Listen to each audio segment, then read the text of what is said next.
Welcome to Book Club Preview. I'm Michael, and today we're looking at the Mark of Athena, chapter 29. I'm sorry, reading those Roman numerals get tough. And starting Piercy's section of 4 chapters, which I'm excited about. I love hearing his story, or hearing the story from his perspective. It starts off with Piercy just feeling like, man, no one loves me. Or we can say in English, I'm not feeling the love. I'm not feeling the appreciation or value or care from others. And that just means he hasn't really been doing much this short period of time. When the sea monster came, he got knocked out and was below deck the whole time. The and I can't remember even what they're called. The Minotaur fish people, not Minotaur, Centaur fish people.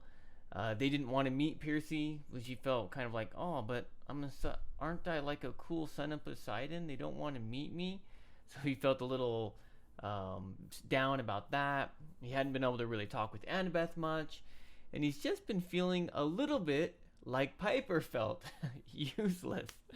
And I think a lot of the demigods end up feeling like that, even though they've been doing some really cool stuff. But that's how he feels now. He's not feeling the love, feeling the appreciation or value. Um, and even though they're on a boat, they've been flying, and Jason's been zapping and fighting monsters while they've been in the Mediterranean Sea. So Percy hasn't even been able to help that. But Jason tells him, hey, go to sleep. We're going to land in the water soon, and then you'll have to take over. And so Percy goes to bed, and of course, he has bad dreams. First, he sees Ephialtes and Otis. Otis, easy, got that. First one, not sure. I think I might have spelt it wrong here, too. But he sees them, and they just look hilarious. You have to imagine, I don't know if you've ever seen like a magician on stage, like Las Vegas, magic performer, just kind of something that's like Elvis Presley, shiny, sparkly, and really weird fashion. And these brothers are always like that. They have these white pants, this gold shirt with this huge V-neck and hair coming out, and jingles all over the place. And I mean, when Percy sees him, he says it's something out of a horror movie. Their fashion is so bad, it's like scary.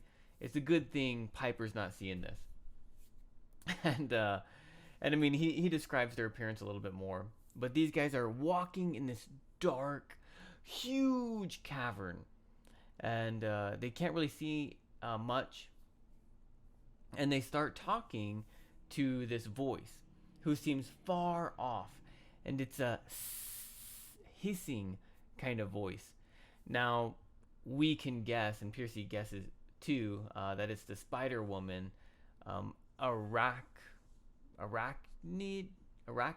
I'm not sure what her name is, but Spider something. So we can imagine the spider voice kind of coming out. Not quite like a snake, but a little bit like a or spidery sound. And she's kind of talking to the brothers. And she just asks them like, hey, are the plans ready? Yes, the plans are ready. This is so great. We've been working together for so long, and we've done great work together. And in Ephialtes' hair, there's all these little gold coins. And Percy sees that they're actually, or I guess maybe silver coins, the drachmas of Athena. Those coins that Annabeth has. All of the children that Athena has sent to find the Mark of Athena have died, and he's collected the coins from them. And so Percy is just like angry that Annabeth might go into this situation. There's a lot of information here, a lot of different things. There's something like one of the brothers walks forward, and there's like a crack, and the woman gets really angry and says, "Stop! You don't want to destroy the whole place, or you don't want to fall down and go to Tartarus the hard way.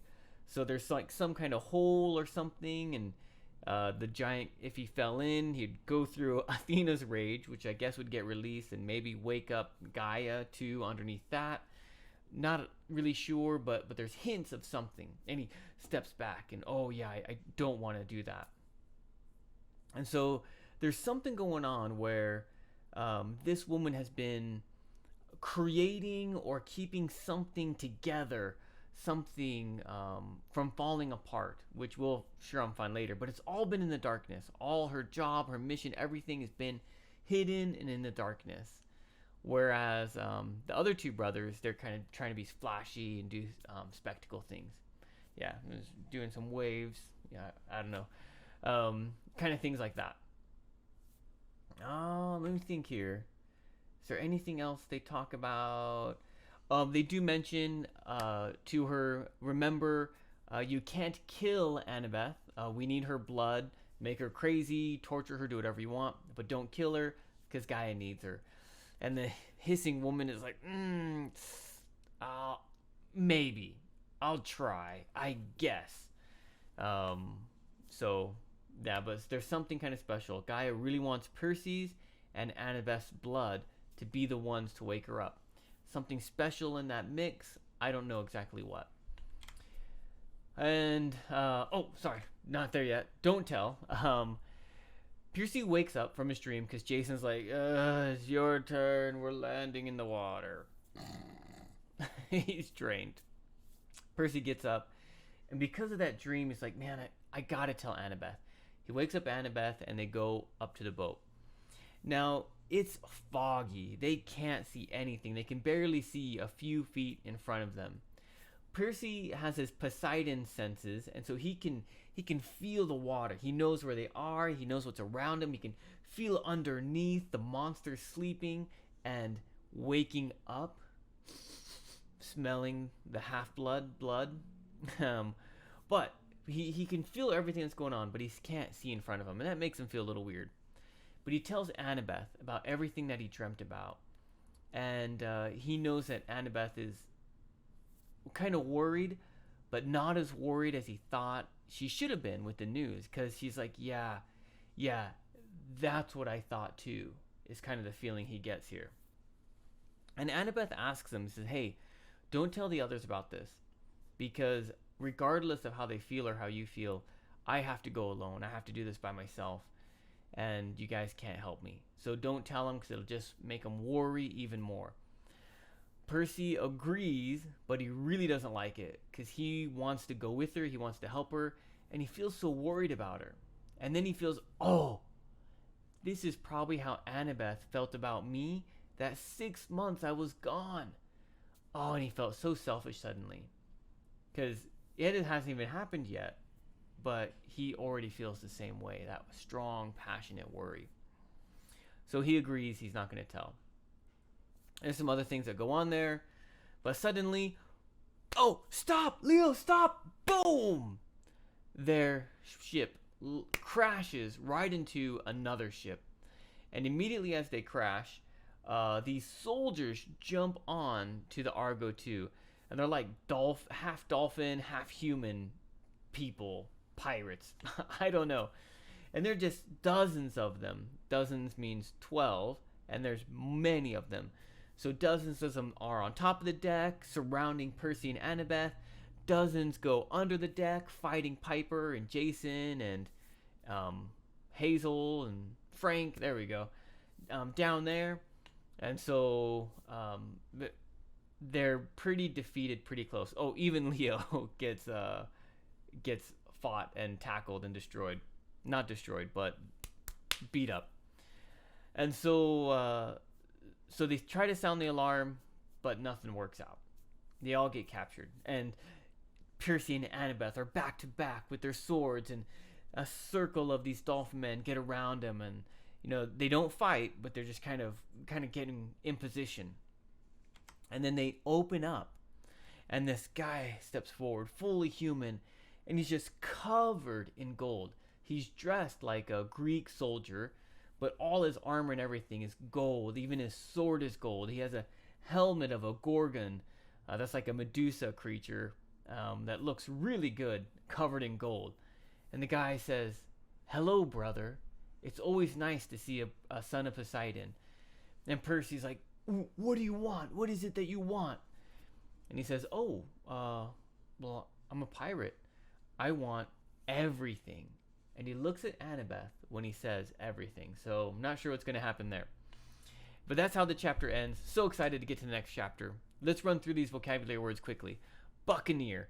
A buccaneer is like a pirate, a salesman, a sailor. There we go. That kind of fashion style.